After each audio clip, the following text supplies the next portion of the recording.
चलिए अब बात करते हैं एक बार फिर सरहद की, जिसे भेदियों ने अपना ठिकाना बनाया हुआ है। सीमावर्ती जैसलमेर जिले में पाकिस्तानी जासूसों का जाल बिछा हुआ नजर आ रहा है। आए दिन पाकिस्तान को गुप्त खबरें देने वाले सामने आ रहे हैं। पिछले 2 महीने में आधा दर्जन जासूस खुफिया एजेंसियों के हत्थे चढ़ चुके हैं।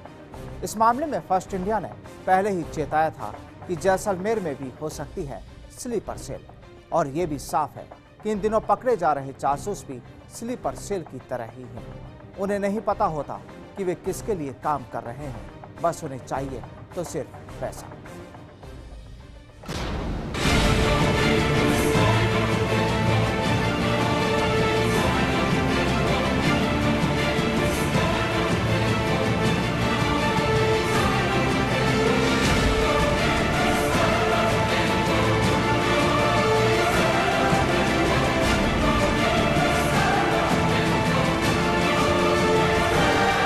जासूसी के मामले में पकड़े गए पोस्ट मास्टर किशन पाल व लिपिक नरेंद्र शर्मा को 3 महीने से पाक इंटेलिजेंस से तार जुड़े हुए थे। हैरानी की बात यह है कि पाक इंटेलिजेंस ने आर्मी हेडक्वार्टर के नाम से मेल आईडी बनाया हुआ था और पश्चिमी सरहद पर आर्मी मूवमेंट संबंधित सामरिक सूचनाएं जुटाई जा रही थी और डाककर्मियों ने आर्मी के पत्रों को स्कैन कर इसी मेल आईडी पर भेजा था।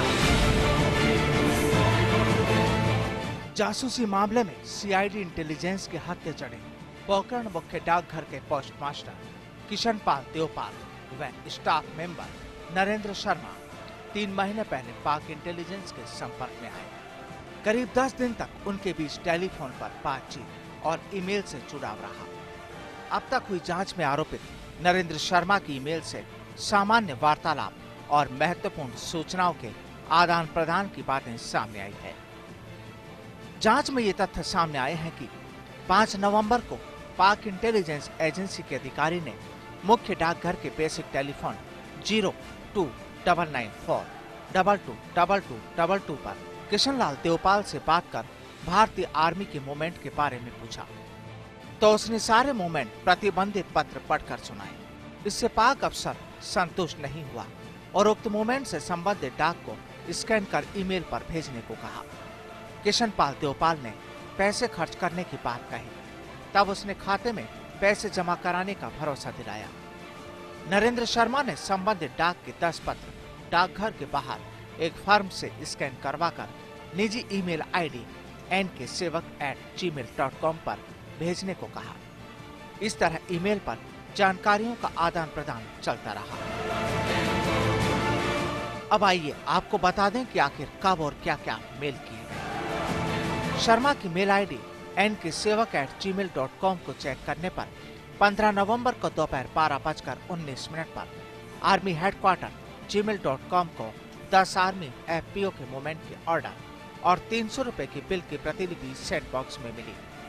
इससे पहले 5 नवंबर को दोपहर 12:22 पर उसी मेल आईडी पर एक मेल भेजी गई थी, जिसमें PDF फाइल के स्कैनिंग का पैसा खाता संख्या 3083479671 ऑनलाइन के माध्यम से जमा कराने के लिए कहा गया था। 10 नवंबर सुबह 10:27 पर एक मेल आर्मी हेडक्वार्टर @gmail से नरेंद्र कुमार की मेल आईडी nkSevak@gmail.com पर भेजा गया था, जिसमें खाता चेक करने और 300 रुपए जमा कराने की बात कही गई। इसी दिन सुबह 10:27 पर एक रिक्वेस्ट आर्मी हेडक्वार्टर @gmail पर भेजा गया और चैट एप्लीकेशन हैंडआउट का एप्लीकेशन भेजा गया। पिछली 16 नवंबर सुबह 9:49 पर 2 और FPO के ऑर्डर की scan copy army headquarter Gmail को भेजी गई। इसका तुरंत जवाब धन्यवाद के रूप में आया। इसी तरह 16 नवंबर सुबह 9:56 पर नरेंद्र कुमार की ओर से भेजी गई मेल में संबंधित फर्म का बिल 300 रुपए होने के बावजूद 3000 रुपए भेजने की बात कही गई। जांच में यह भी पाया गया कि एक फर्म की ईमेल आईडी से 5 नवंबर को 12:07 पर 11 स्कैन कागजात और 10 नवंबर सुबह 7 बजे 2 स्कैन कागजात नरेंद्र कुमार की आईडी पर भेजे गए थे। आपको बता दें कि 27 दिसंबर को पूर्व सैनिक व क्षेत्र के खेतौलाई हल्का पटवारी के पद पर कार्यरत गोवर्धन सिंह राठौड़ को पोखरण फील्ड फायरिंग रेंज आसपास के क्षेत्र व अन्य सूचनाएं भिजवाने के आरोप में एटीएस की ओर से गिरफ्तार किया गया था। इस प्रकरण के 35 दिन बाद ही सोमवार को स्थानीय मुख्य डाकघर के उप डाकपाल और एक लिपिक को सीआईडी स्पेशल ब्रांच जयपुर की ओर से गुप्त सूचनाएं पाक एजेंसियों को भिजवाने के आरोप में गिरफ्तार किया गया। केवल 1 महीने और 3 दिन बाद ही हुई लगातार दूसरी बड़ी कार्रवाई कस्बे में चर्चा का विषय बनी हुई है। गौरतलब है कि पिछले कुछ समय से आईएसआई और पाकिस्तान के अन्य संगठनों की नजरें जैसलमेर पर कड़ी हुई हैं। यहाँ के पूर्व सैनिकों के साथ ही युवाओं को झांसा देने के उद्देश्य से वे उनसे संपर्क करते हैं।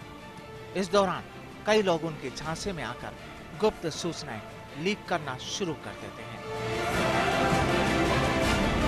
पाकिस्तान की खुफिया एजेंसी युवाओं को अपने झांसे में लाने के लिए पैसों का लालच देती है और पिछले दिनों पकड़े गए पटवारी गोवर्धन सिंह के खातों में भी पैसे के ट्रांजैक्शन सामने आया था। वहीं पोखरण में पकड़े गए डाक कर्मियों को भी गुप्त सूचनाएं भेजने के लिए थोड़ी राशि दी गई थी। कुल मिलाकर पाकिस्तान की ओर से भारत में अपना जाल बिछाने के लिए हर संभव प्रयास किए जा रहे हैं। अब सवाल यह है कि देश के इन गद्दारों की टोली में कितने लोग जुड़े हुए हैं।